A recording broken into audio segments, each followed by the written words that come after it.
Bonjour à tous, l'action Apple vient de franchir la barre des 300 $ en bourse. Alors, s'agit-il d'une bulle ou s'agit-il du début d'un nouveau run? C'est ce qu'on va voir dans cette vidéo. Dans cette vidéo, on va faire une analyse d'une de mes actions fétiches, l'action Apple. Si vous suivez ma chaîne, si vous suivez mes vidéos de suivi de DCA, vous savez que l'action Apple représente environ 10% de mon portefeuille DCA épargne long terme retraite. Donc c'est une valeur en laquelle je crois beaucoup et une valeur qui a tendance à faire mieux que le S&P 500. Donc c'est intéressant de la détenir en portefeuille. Alors on regarde le cours de bourse.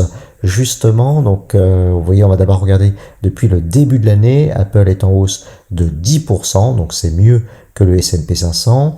Ensuite, sur un an, Apple est en hausse de 42%. Là encore, c'est beaucoup mieux que le S&P 500. Et sur 5 ans, même chose, c'est mieux que le S&P 500 avec une hausse de 135%. Moi, j'étais rentré sur le titre à ce moment-là, le 6 avril 2024, précisément à 168 $ précisément. C'était un moment où il y avait beaucoup de doutes sur Apple. On craignait que Apple soit en retard au niveau de ses investissements dans l'intelligence artificielle.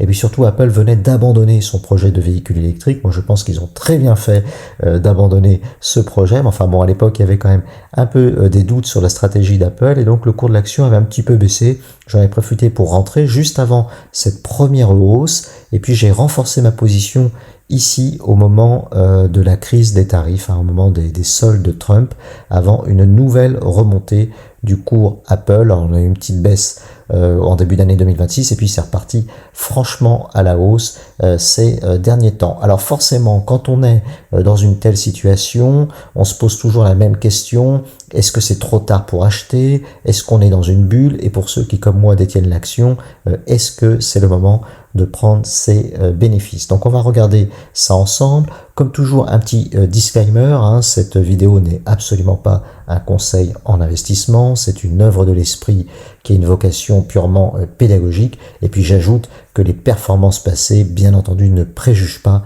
des performances futures. On va juste se remettre en tête quelques chiffres très importants pour bien analyser la valeur. Tout d'abord, le chiffre d'affaires annuel, vous le voyez, il était ressorti à 416 milliards de dollars sur l'exercice 2025, un exercice qui a été clos au 30 septembre puisque Apple a un exercice décalé, donc déjà rien que ça c'est énorme, c'est plus d'1 milliard par jour, mais surtout regardez le bénéfice, 112 milliards, ça représente 25% du chiffre d'affaires, ça vous montre la qualité et la rentabilité de Apple. Ça nous faisait un bénéfice par action de 7,46 $, soit un PER d'environ 36 au cours actuel par rapport à cet exercice 2025. Répartition du chiffre d'affaires, c'est surtout l'iPhone qui représente 50% du chiffre d'affaires avec 210 milliards de dollars. Certains le voient comme une faiblesse, comme une dépendance à un seul produit, et d'autres au contraire le voient comme une force. Vous avez aussi les services, la branche qui progresse le plus chez Apple, 109 milliards de dollars. C'est dans cette branche que vous trouvez toutes les commissions que Apple perçoit sur les ventes d'applications dans son Apple Store par exemple. Vous avez aussi les accessoires, 36 milliards, c'est là que vous trouvez les AirPods. Vous avez les Mac, 34 milliards et les iPads, 28 milliards. Alors sur l'exercice 2026, qui comprend le dernier trimestre de l'année civile 2025 et le premier trimestre de l'année civile 2026, donc ça, on a déjà les résultats d'un semestre qui ont été publiés, eh bien qu'est-ce qu'on constate? On voit que le chiffre d'affaires est déjà de 255 milliards de dollars. Au niveau des services, on est déjà à 61 milliards de dollars sur 6 mois seulement. Ça veut dire qu'en 6 mois, en un semestre, Apple a déjà réalisé plus de 61% de son chiffre d'affaires annuel précédent. Donc ça veut dire que Apple est toujours en croissance. Si la dynamique continue, on s'oriente vers un chiffre d'affaires de l'exercice 2026 qui pourrait être entre 460 et 480 milliards de dollars contre 416 en 2025. Donc beaucoup de croissance toujours pour Apple. D'autres chiffres importants à avoir en tête, le nombre d'actions Apple en circulation, vous voyez un peu plus de 14 milliards 687 millions précisément? Ce qu'il faut savoir, c'est que ce nombre de titres diminue régulièrement puisque Apple fait des rachats d'actions avec ses bénéfices. Au lieu de distribuer un important dividende, Apple préfère faire des rachats d'actions, si bien que le nombre de titres régulièrement diminue, et ce qui augmente la part du gâteau pour chaque actionnaire, et donc mécaniquement ça tire à la hausse le cours de l'action.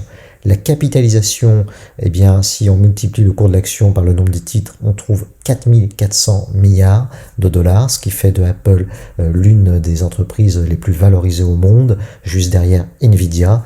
Apple est à peu près à égalité avec Google en ce moment, donc ils sont tantôt deuxième, tantôt troisième. Enfin, en tout cas, c'est une des entreprises les plus valorisées au monde. Le bénéfice par action en 2026 est désormais attendu à 8,74 dollars, ce qui nous ferait un PER de 34, et pour 2027, un PER forward de 31.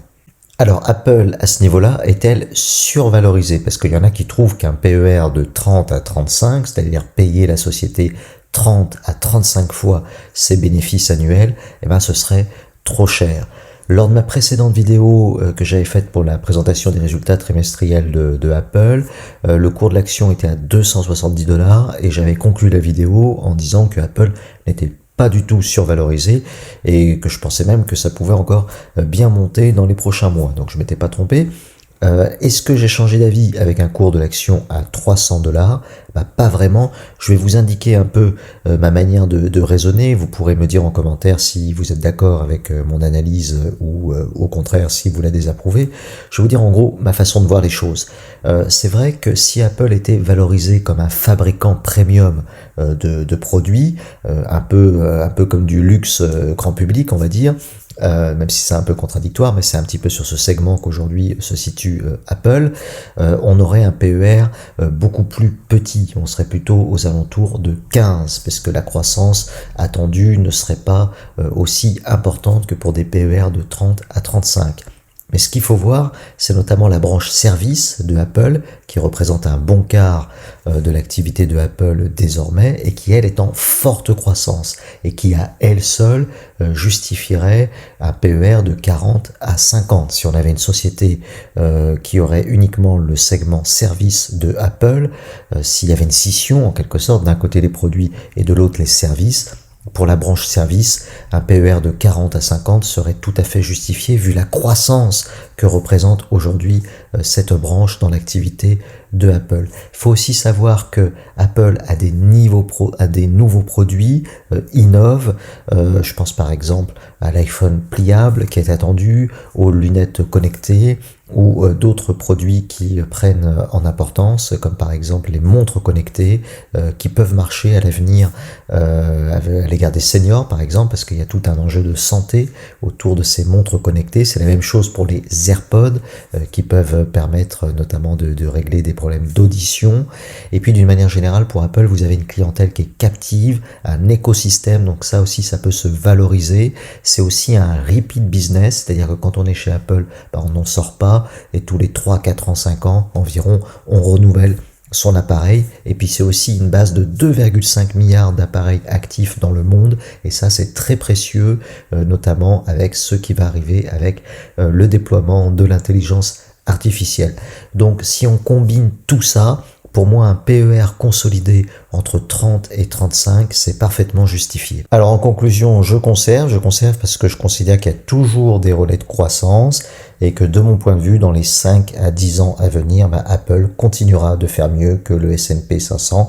Donc je conserve ces titres en parallèle de mes ETF S&P 500. Et puis autre petit avantage, sur une valeur dont vous pensez qu'elle va faire mieux que le S&P 500, n'oubliez pas que contrairement à des ETF S&P 500, il n'y a pas de frais sous-jacents. Sur les ETF S&P 500, il y a des frais sous-jacents de gestion du fonds, alors que quand vous avez les actions, vous n'avez pas de frais. Donc c'est intéressant, je trouve, pour moi de conserver cette action, vu que j'ai la conviction qu'elle fera aussi bien et même mieux que le S&P 500. De plus, j'ai j'ai un autre problème. Regardez sur mon compte titre Bourso-Banque, j'ai sur Apple 1200 euros, 1219 euros de plus-value latente, et sur mon compte titre Trade Republic, j'ai environ 100 euros de plus-value latente sur Apple, donc environ 1300 euros au total de plus-value latente. Et bien, si je vendais, il faudrait que je paye le PFU, ça représenterait 400 à 450 euros d'impôt, donc raison de plus pour pas vendre. Dernier point pour conclure cette vidéo, il y avait un risque auparavant sur la valeur Apple, c'était le risque de changement de dirigeant. Ça inquiétait beaucoup les marchés. On peut considérer qu'aujourd'hui ce risque est écarté parce qu'il y a eu une annonce importante. Le successeur de Tim Cook a été désigné, John Ternus, un ingénieur qui est présent chez Apple depuis 2001. Et cette annonce a vraiment rassuré les marchés. La transition va donc se faire tout naturellement et donc on peut écarter ce risque sur la valeur Apple. Voilà, ma petite mise à jour de l'analyse de la valeur Apple. Je vous remercie de m'avoir suivi jusqu'au bout. N'hésitez pas à me dire en commentaire ce que vous en pensez. N'oubliez pas de vous abonner si ce n'est pas déjà fait. Et puis je vous dis à bientôt pour une prochaine vidéo. Ciao!